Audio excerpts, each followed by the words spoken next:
Gandang gabi. Bilis talaga ng panahon, isang taon na pala lumipas mula nang tinakbo kita sa GBL for emergency dialysis. Parang kailan lang, pareho pa tayong umiiyak, hindi natin matanggap ang iyong kalagayan.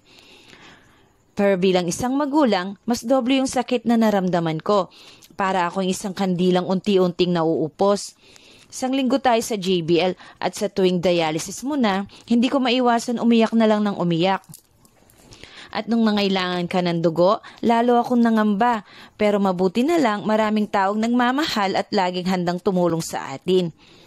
Maraming nagdasal, nagdonor at nagbigay ng tulong pinansyal.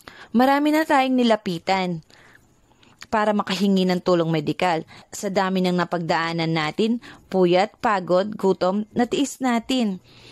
Kahit saan pa yan, kahit gaano man kalayo, hindi ako mapapagod kailanman.